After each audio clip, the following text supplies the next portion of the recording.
तो कहानी की शुरुआत एरियल नाम के एक लड़के से होती है। वो अपनी फैमिली के साथ बैठा था और आज के दिन ये डिसाइड होगा कि आखिरकार एरियल को कौन सी क्लास मिलने वाली है। सभी लोगों को विश्वास था कि एरियल को सबसे टॉप के हीरो की क्लास मिलेगी, लेकिन तभी उसकी बहन कहती है, फाइनली वो दिन आ चुका है जिस दिन तुम्हें तुम्हारी क्लास का पता चलेगा। हाँ, मैं भी काफी ज्यादा नर्वस हूँ, लेकिन कहीं न कहीं एरियल को अपने ऊपर पूरा विश्वास था कि उसे बस नॉर्मल सी क्लास मिलेगी। दरअसल इस वर्ल्ड में जब भी कोई बच्चा 10 साल का होता है तो गॉडेस आकर उसे डिफरेंट क्लास यानी कि मैजिक देती है और यही डिसाइड करता है कि आखिरकार वो लोग आगे चलकर क्या बनने वाले हैं, आलू बेचने वाले या फिर स्वॉर्ड्समैन, और यहाँ तो कोई निंजा। और आज के ही दिन एरियल की ब्लेसिंग सेरेमनी होने वाली है और अब किंगडम के सभी बच्चे चर्च में आ चुके थे ताकि वो लोग अपने अपने करियर के बारे में जान सके। वहाँ पर सबसे पहले एक बच्चा आता है और अब उसके बाद वो आगे टीचर के पास पढ़ता है। टीचर उस पर कुछ मंत्र फूंकता है। अचानक से उस बच्चे को अपने मन के अंदर कुछ विजुअल्स दिखता है और टीचर उसे बोलता है, अरे बच्चे तुम तो एक ब्लैकस्मिथ बनोगे। और वो बच्चा काफी ज्यादा खुश होकर वापस से अपने फादर के पास जाता है। आगे जाकर अब धीरे धीरे करके सभी बच्चों की ब्लेसिंग कंप्लीट हो चुकी थी और अब अगली बारी अब फाइनली एरियल की आ चुकी थी। सभी लोगों को उस पर काफी ज्यादा विश्वास था क्योंकि उसकी मॉम स्वॉर्ड प्रिंसेस थी और उसके डैड एक बहुत ही ओपी से मेज थे। इसीलिए सभी लोगों को लग रहा था कि एरियल को तो कोई टॉप की हीरो क्लास मिलेगी। वो आगे बढ़ना शुरू करता है और टीचर एक बार वापस से उस पर ब्लेसिंग मैजिक का यूज करता है, लेकिन तब एरियल को अपने दिमाग में कुछ भी दिखाई नहीं देता और टीचर भी ये देखकर काफी शॉक्ड हो चुका था। लेकिन वो बाद में जाकर सभी लोगों को बताता है एरियल के पास कोई भी क्लास नहीं है, यानी कि एक लौता क्लासलेस हीरो है। और सभी लोग इस बात को सुनकर काफी ज्यादा शॉक्ड हो चुके थे, यहाँ तक कि एरियल अपने मन में बोलता है, नहीं ऐसा नहीं हो सकता। और अब एरियल को अपने मन में शक होता है कि क्या वो जिंदगी में कुछ कर भी पाएगा या फिर नहीं। इतने में हम वापस से एरियल को देखते हैं जो कि स्वॉर्ड्स की ट्रेनिंग कर रहा था क्योंकि उसकी मॉम इस पूरे वर्ल्ड की द स्वॉर्ड प्रिंसेस थी और वो अपने बेटे को बचपन से ही स्वॉर्ड की ट्रेनिंग दे रही थी। भले ये अलग बात है कि वो उसे आकर एकदम हेलीकॉप्टर शॉट मार देती थी, लेकिन फिर भी अब एरियल को स्वॉर्ड के बारे में काफी कुछ पता चुका था। लेकिन उसकी फैमिली काफी ज्यादा सपोर्टिव थी, इसीलिए वो उसे बोलती है, अरे बच्चे तुम आराम से ट्रेनिंग करो, हम तुम्हें अपने घर से बाहर निकालने वाले। और अब उसके बाद एरियल डिसाइड कर देता है कि वो इस पूरे वर्ल्ड का सबसे ओपी स्वॉर्डमैन बनेगा, इसीलिए वो ट्रेनिंग करने के लिए आगे बढ़ता है। वो आगे चलकर वहाँ पर एक ट्रेनिंग ग्राउंड पर पहुँचता है जहाँ पर कि वो देखता है कि दो बच्चे जिनके पास की पहले ही स्वॉर्ड क्लास है वो लोग आपस में ट्रेनिंग कर रहे होते हैं और उन लोगों की मूवमेंट और स्पीड काफी ज्यादा ओपी होती है। लेकिन जब वो लोग एरियल को देखते हैं तो वो काफी शॉक्ड हो चुके थे। एरियल उनके पास आता है और वो उनसे बातचीत करना शुरू करता है। वो उन्हें बोलता है, अरे क्या मैं भी आप लोगों के साथ स्वॉर्ड की ट्रेनिंग कर सकता हूँ, लेकिन वो उसे साफ साफ ऐसा करने के लिए मना कर देते हैं। उनमें से एक बच्चा उसे बोलना शुरू करता है, देखो एरियल तुम्हारे पास कोई भी क्लास नहीं है, इसीलिए तुम स्वॉर्ड की ट्रेनिंग बिल्कुल भी नहीं कर सकते। लेकिन एरियल की ग्रैंड मस्ती काफी ज्यादा थी, इसीलिए वो उसे सीधा ही 1v1 कस्टम मैच के लिए चैलेंज कर देता है। और वो बच्चा भी फ्री फायर का एक प्रो खिलाड़ी था, इसीलिए वो उसके चैलेंज को एक्सेप्ट कर देता है। पर लड़ने से पहले वो उसे बोलता है, अरे एरियल क्या तुम्हारे पास प्रोटेक्शन मैजिक है या फिर वो भी नहीं है? और प्रोटेक्शन मैजिक तो इस वर्ल्ड के हर एक बच्चे को मिलता है जो भी इस वर्ल्ड में पैदा होता है, पर एरियल के पास तो वो भी नहीं था। पर वो फिर भी उसे फाइट करने के लिए बिल्कुल मान जाता है। वो उसे बोलना शुरू करता है, देख बच्चे लड़ना है तो लड़। और अब हम देखते हैं कि वो लोग फाइट करना शुरू करते हैं और लकीली हम देखते हैं कि एरियल के पास कोई भी स्वॉर्ड क्लास नहीं थी, पर उसे फिर भी स्वॉर्ड फाइट करनी आती थी और वो उस बच्चे से बहुत ही ओपी तरीके से लड़ना शुरू कर देता है। उस बच्चे के दोस्त को लगता है कि वो तो एरियल से बस खेल रहा है, इसीलिए वो पीछे से उसे बोलता है, अरे जल्दी से अब इसे खत्म भी कर लो। लेकिन वो बच्चा बोलता है, अरे नहीं मैं अकेला नहीं कर सकता, ये बच्चा काफी ज्यादा स्ट्रॉन्ग है। और वो बच्चा अकेले एरियल से नहीं लड़ पा रहा था, इसीलिए पीछे से उसका दोस्त भी एरियल पर वार करना शुरू करता है। इतने में ही एरियल अपनी सुपर स्पीड से वहाँ पर निकल जाता है और बारी बारी करके दोनों को ही वन टैप मार कर खत्म कर देता है। और वो दोनों बच्चे एरियल के इस टैलेंट को देखकर काफी ज्यादा शॉक्ड हो चुके थे। वो बहाने बनाना शुरू करते हैं, अरे नहीं तुमने चीटिंग की है, हमें वापस से रीमैच चाहिए। ठीक है अगर तुम्हें रीमैच करना है तो भी आ जाओ। लेकिन तभी पीछे से वहाँ पर एक अजीब सा लाल बालों वाला बच्चा आता है और उसकी क्लास बाकी लोगों से काफी ज्यादा हाई की होती है। वो उन दोनों बच्चों को बोलता है, तुम मुझसे पहले ही हार चुके हो, इसलिए तुम लोग रीमैच डिजर्व नहीं करते। उसके बाद हम देखते हैं कि वो लाल बालों बच्चा एरियल की ओर आगे बढ़ना शुरू करता है और वो उसे पूछता है, क्या तुम स्वॉर्ड प्रिंसेस के बेटे हो? और अब इसीलिए वो बच्चा भी एरियल को 1v1 कस्टम के लिए चैलेंज कर देता है। बाद में जाकर एरियल को पता चलता है कि ये बच्चा कोई और नहीं बल्कि विलेज सिक्योरिटी कैप्टन इवान का बेटा है और एरियल इसके फादर यानी कि इवान को पहले से ही जानता था और उसका फादर इस विलेज का सेकंड स्ट्रॉन्गेस्ट स्वॉर्ड्समैन है। और अब वो बच्चा भी काफी ज्यादा रेज में आ चुका था जब उसे पता चलता है कि इसकी मॉम कोई और नहीं बल्कि स्वॉर्ड प्रिंसेस है। वो कैसे भी करके ये साबित करना चाहता था कि उसकी फैमिली उनकी फैमिली से काफी ज्यादा सुपीरियर है। इसीलिए वो एरियल को सबसे पहले 1v1 कस्टम के लिए चैलेंज कर लेता है। लेकिन कहीं ना कहीं उसे पता था कि एरियल के पास काफी ज्यादा ओपीसी पावर होने वाली है। वो उसे बोलता है, बच्चे अब मैं तुझे मार दूंगा।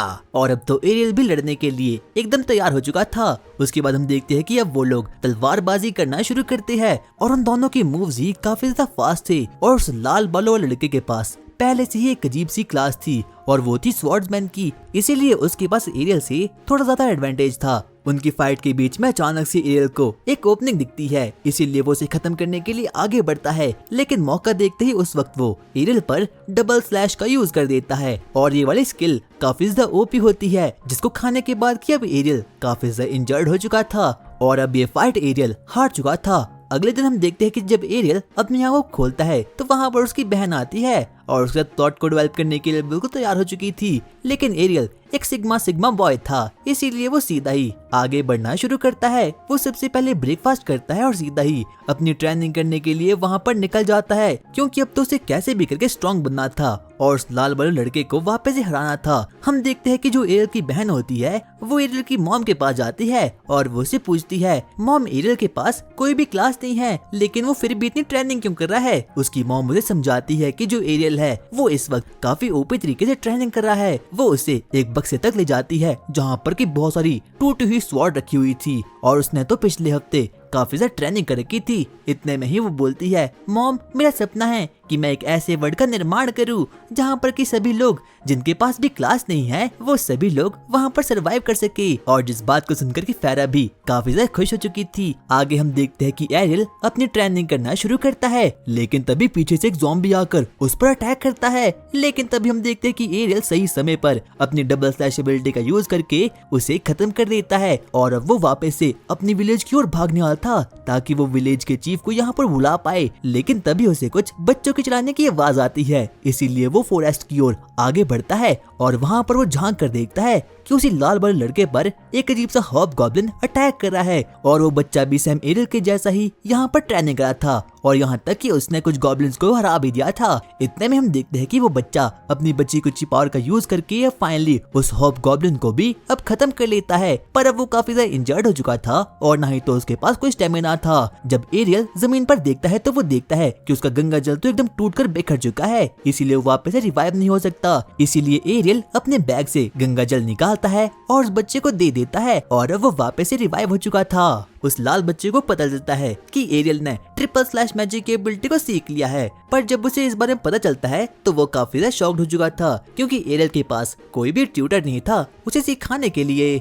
वो लोग अपनी पावर को मेजर करने के लिए एक बार वापस से रीमैच करना शुरू करते हैं। सबसे पहले वो दोनों ही ट्विन स्लाइस का यूज करते हैं और जब वो लाल बड़ो लड़का देखता है कि एरियल उस ट्विन स्लाइस का यूज कर रहा था तो वो काफी ज्यादा शॉक्ड हो चुका था। वो लोग एक बार वापस से ट्विन स्लाइस मैजिक का यूज करते हैं लेकिन इस बार अचानक से एरियल 3 स्लाइस का यूज करता है और जिसकी वजह से कि अब एरियल इस बार जीत चुका था। यहाँ तक कि वो बच्चा भी एरियल की इस पावर को देखकर काफी ज्यादा शॉक्ड हो चुका था क्योंकि उसकी 3rd स्लाइस काफी ज्यादा फास्ट थी। आगे हम देखते हैं कि वो लोग डिनर करना शुरू करते हैं लेकिन तभी फेरा एरियल को बताना शुरू करती है, क्या तुम्हें पता है कि इवन का बेटा ब्रेस्टा सिटी में जा रहा है और ब्रेस्टा सिटी काफी ज्यादा कमाल की सिटी होती है जहाँ पर कि देश के अलग अलग कोने से तलवारबाज सीखने के लिए आते हैं और फेरा तो अपने प्राइम टाइम में यहीं पर सिखाने का काम किया करती थी। और अब आगे कुछ स्वॉर्ड्समैन जो कि एक वैगन में बैठे हुए थे वो आगे बढ़ना शुरू करते हैं ताकि वो जल्द से जल्द सिटी ऑफ स्वॉर्ड्स की ओर आगे बढ़ पाए। और वहीं पर हम देखते हैं कि एरल भी उन्हीं में से शामिल था और उन्हीं में से 2 लड़का लड़की आपस में बातें करना शुरू करते हैं। और यहाँ तक तो उन दोनों की ही क्लास काफी ज्यादा अपर क्लास की थी जिनमें से कि एक बारबेरियन था और एक उसके बाद वो एक दूसरे से बातें करना शुरू करते हैं कि आखिरकार उनमें से कौन सबसे ज्यादा पावरफुल है। लेकिन तभी वो बारबेरियन उस लड़की को बोलता है, अरे तुम्हारे प्लॉट काफी ज्यादा बड़े हैं, आखिरकार तुम कैसे लड़ लेती हो। लेकिन तभी हम देखते हैं कि जो वैगन का ड्राइवर होता है वो उन्हें बोलता है, अरे रुक जाइए, अब पता चल जाएगा कि आखिरकार आप में से कौन स्ट्रॉन्ग है। आगे हम देखते हैं कि वहाँ पर तो पूरा का पूरा ऑक्स का झुंड था। सभी लोग उन चीजों को देखकर काफी ज्यादा डर चुके थे। यहाँ तक कि वहाँ सिर्फ और सिर्फ ऑक्स नहीं बल्कि वहाँ तो ऑक्स का राजा भी था। उनमें से एक बच्चा काफी ज्यादा डर जाता है, इसीलिए वो स्वॉर्ड्समैन को बोलता है मुझे प्रोटेक्ट कीजिए। लेकिन वो स्वॉर्ड्समैन अब काफी ज्यादा डर चुका था, इसीलिए वो सीधा ही वैगन छोड़कर अपनी जान बचाने के लिए वहाँ से भाग जाता है। लेकिन तभी हम देखते हैं कि वो लड़की भी वहाँ से भाग चुकी थी। ड्राइवर अपने मन में सोचता है कि उसके पास कोई भी क्लास नहीं है और ना ही तो उन्हें प्रोटेक्ट करने के लिए यहाँ पर कोई आएगा, इसीलिए अब वो यू टर्न मारने का सोच लेता है। लेकिन तभी वहाँ पर एक बच्चा जाता है और ये कोई और नहीं बल्कि एरल था। वो आगे भागना शुरू करता है और अब एक के बाद एक करके हर एक ऑर्क मॉन्स्टर को पेलना शुरू करता है। उसकी स्पीड अब काफी ज्यादा ओपी हो चुकी थी और यहाँ तक कि वो एक ओपी सी मैजिकल एबिलिटी का यूज करा था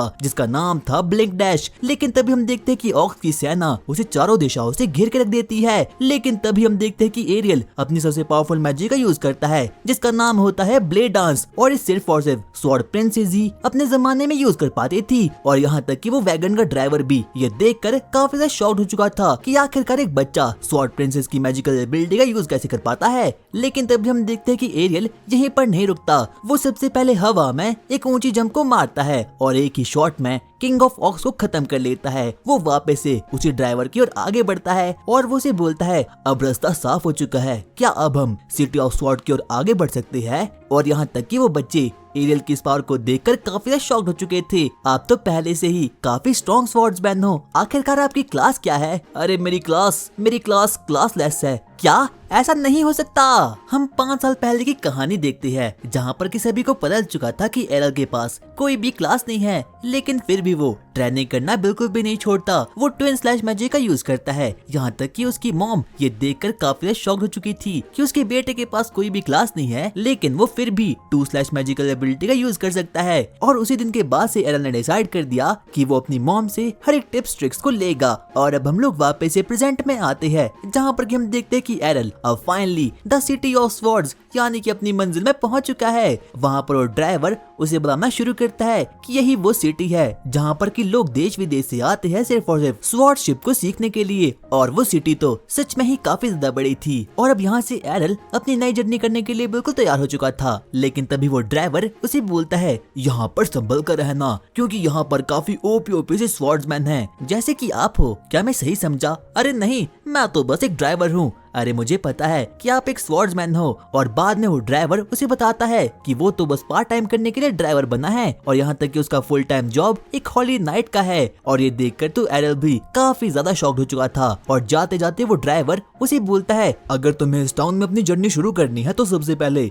तुम्हें गिल्ड को फाइंड करना, ध्यान से करना, क्योंकि यहाँ पर काफी ज्यादा बुरे गिल्ड भी है। और अब एरल भी गिल्ड को ढूंढने के लिए टाउन में निकल जाता है और वहाँ पर उसे बहुत ही लाजवाब गिल्ड दिखते हैं, जिनमें से कि कोई गिल्ड काफी ज्यादा खतरनाक होते हैं और कोई गिल्ड बस ऐसे ही होते हैं। और अब वो आगे बढ़ना शुरू करता है। लेकिन तभी एक अजीब सी लड़की पीछे से एरल को धप्पा करने के लिए आती है। लेकिन हम देखते हैं कि एरल तो बिना देखे ही उसे डॉज कर लेता है और बाद में जाकर वो लोग एक दूसरे को इंट्रोडक्शन देती है। अरे नहीं, मुझे तो लग गई। तो क्या तुम मेरी गिल्ड में आना चाहोगे? अरे लड़की, आखिरकार तुम्हारा नाम क्या है? मेरा नाम लिलिया है। इस कॉन्ट्रैक्ट को जल्दी से साइन करो ताकि आप हमारे गिल्ड में आ जाओ। उस लड़की को लग रहा था कि जो एरियल है उसके पास काफी ज्यादा ओपी पावर है, लेकिन एरियल को इसमें एकदम जीरो इंटरेस्ट था, इसीलिए वो उसके मुंह पर ही मना कर देता है उसके गिल्ड को ज्वाइन करने के लिए। लेकिन वो लड़की उसे कन्विंस करना शुरू करती है और वो उसे बोलती है अगर आप मेरी गिल्ड को ज्वाइन करोगे तो आप मेरे साथ डेट पर आ सकते हो। अगर मैं सच कहूँ तो मुझे तुम में जीरो इंटरेस्ट है, तुम तो काफी ज्यादा रूड हो, आखिरकार किसी में इतना ईगो कैसे हो सकता है। और अब वो सच को स्वीकार कर चुकी थी कि एरल उसके गिल्ड को ज्वाइन नहीं करने वाला।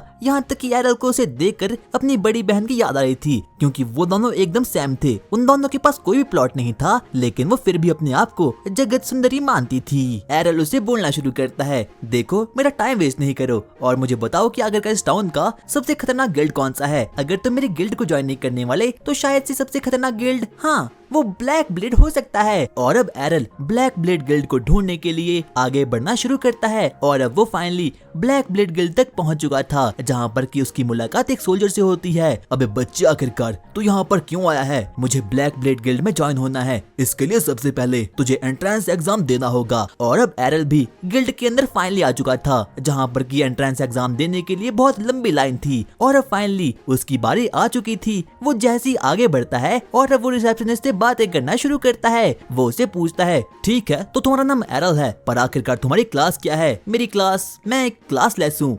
क्या तुम एक क्लासलेस हो? फिर यहाँ पर क्यों आए हो? और वो और बाकी लोग उस पर जोर जोर से हंसना शुरू कर देते हैं, क्योंकि इस टाउन में जो भी क्लासलेस होता है सभी लोग उसे कचरे से भी बदतर समझते हैं। लेकिन एरल उसे कन्विंस करना शुरू करता है, अरे मुझे एक बार मौका तो दो। लेकिन तभी हम देखते हैं कि पीछे से वहाँ पर कुछ ए रैंक की पार्टी वहाँ पर आती है और सभी उनको देखकर काफी ज्यादा एक्साइटमेंट में आ चुकी थी, क्योंकि इस टाउन के गिल्ड्स में काफी कम लोग हैं जो कि ए रैंक तक पहुँचे हैं। और यहाँ तक कि ब्लैक ब्लेड गिल्ड का रिसेप्शनिस्ट एरल के रिज्यूमे को उसके मुंह के सामने ही फाड़ के रख देता है और वो उसे बोलता है, कहीं दूसरे गिल्ड में ट्राई करो।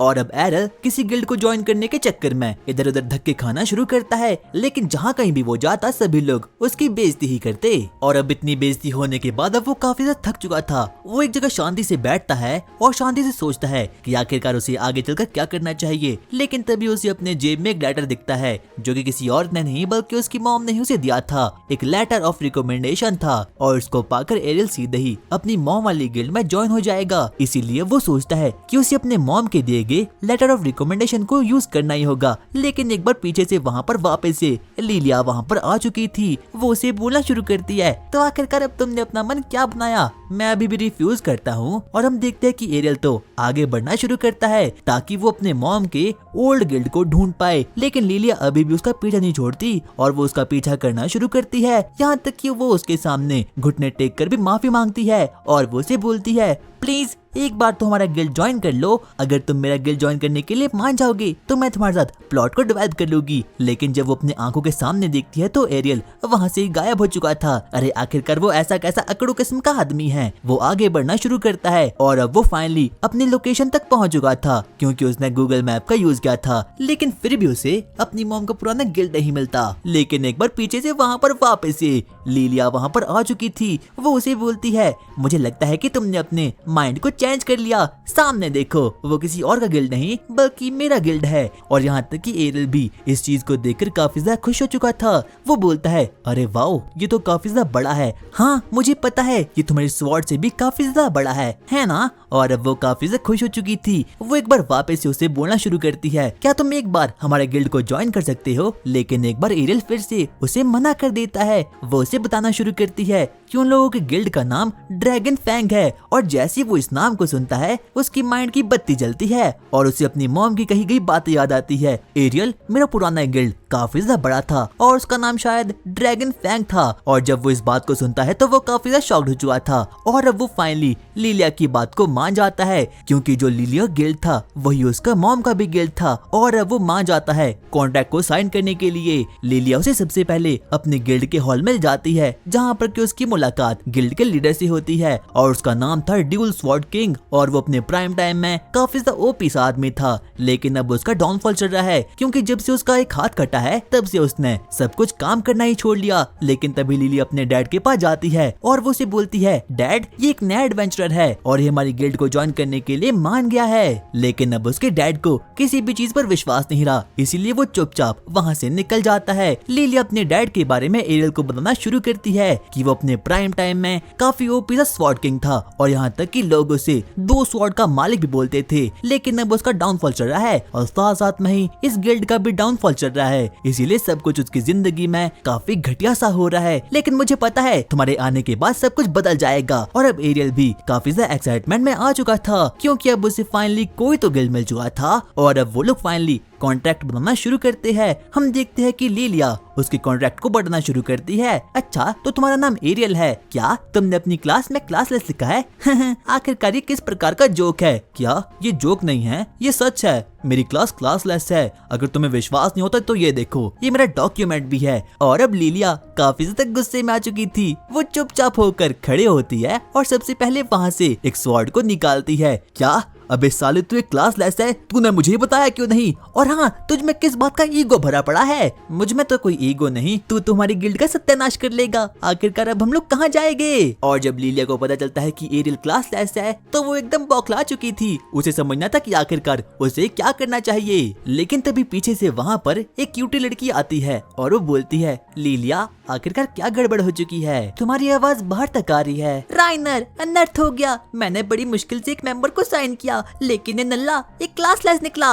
क्या क्लासलेस? कहीं ये वो तो नहीं? हाँ, मुझे पता है तुम वही हो, पर आखिरकार तुम कौन हो? क्या तुम मुझे इतनी जल्दी भूल चुके हो? हमने तो साथ में स्वॉर्ड फाइट भी की थी। नहीं, मैंने तुम्हें आज तक नहीं देखा, और इतनी सुंदर लड़की तो मैंने अपनी लाइफ में ही नहीं देखी। तुम मेरे साथ मजाक मत करो। लेकिन तुम्हारा हेयर कलर मेरे एक पुराने दोस्त से मिलता है। अरे क्या था वो शायद से इवान का बेटा था। इवान का कोई बेटा नहीं, बल्कि सिर्फ और सिर्फ एक लौती बेटी थी। यानी कि ये लड़की कोई और नहीं बल्कि वही है जिसे कि एरियल पहले भी स्वॉर्ड फाइट कर चुका है। वो उसे बोलता है, हाँ तुम काफी ज्यादा सुंदर हो चुकी हो, और हाँ तुम्हारे माउंटेन्स भी माउंट फूजी में कन्वर्ट हो चुके हैं। और अब उसके बाद वो लोग एक दूसरे को एक बार वापस से 1v1 करने के लिए चैलेंज दे देते हैं, क्योंकि वो लोग एक दूसरे से कैसे भी करके लड़ने जाते थे। क्योंकि कहीं ना कहीं राइनर को पता ही था कि जो एरियल है वो काफी ज्यादा स्ट्रॉन्ग है। यहाँ तक कि उसके पास कोई भी क्लास नहीं है, लेकिन वो फिर भी काफी ज्यादा स्ट्रॉन्ग है। और अब उसके बाद वो लोग ट्रेनिंग ग्राउंड में जाते हैं। लीलिया राइनर से पूछना शुरू करती है कि क्या एरियल सच में इतना ज्यादा स्ट्रॉन्ग है भी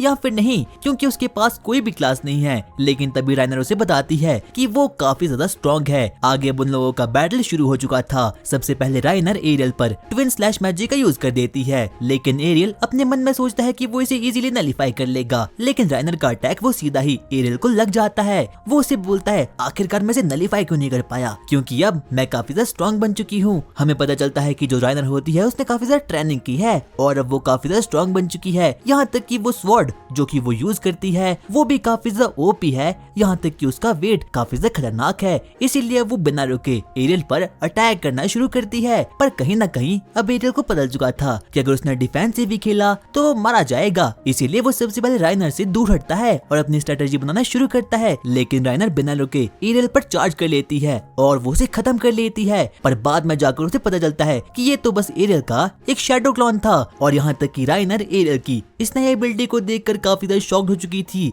क्योंकि ये तो एक सुप्रीम लेवल का मैजिक होता है जो कि काफी ज्यादा ऑसम होता है और सिर्फ हाई लेवल एडवेंचरर ही इन्हें यूज कर पाते हैं। आगे वो उस पर अटैक करना शुरू करती है, लेकिन एरियल उसके अटैक को बड़े ही आराम से डॉज करना शुरू करता है। लेकिन एरियल बड़े ही आराम से उसे डॉज करना शुरू करता है और वो बार बार करके अपने शैडो क्लॉन बनाकर एरियल को चकमा देता है। उसे पता चलता है कि उसका कोई भी हिट अभी तक राइनर पर लगा नहीं है, क्योंकि उसके पास प्रोटेक्शन मैजिक भी है। इसीलिए वो अपनी मॉम की सिखाई गई एक नई स्किल का यूज करके उसे सीधा ही खत्म कर लेता है। और एक बार अब फाइनली फिर से एरियल जीत चुका था। इतने में हम देखते हैं कि जो राइनर होती है वो रोना शुरू कर देती है और अब वो वहाँ से निकल जाती है। लीलिया और एरियल आपस में बातें करना शुरू करते हैं और बाद में जाकर लीलिया एरियल को राइनर की बैक स्टोरी बताती है कि उसने इस गिल्ड को ज्वाइन करने के लिए बहुत कड़ी मेहनत की है। और अब उसके बाद वो एरियल को ये भी बता देती है कि उनका गिल्ड इस बार काफी ज्यादा कर्जे में है, पर आने वाले हफ्ते में कुछ गिल्ड का कंपटीशन होने वाला है और जो कोई भी उसमें जीतेगा प्राइज पूल के तौर पर उसे काफी ज्यादा पैसा मिलने वाला है।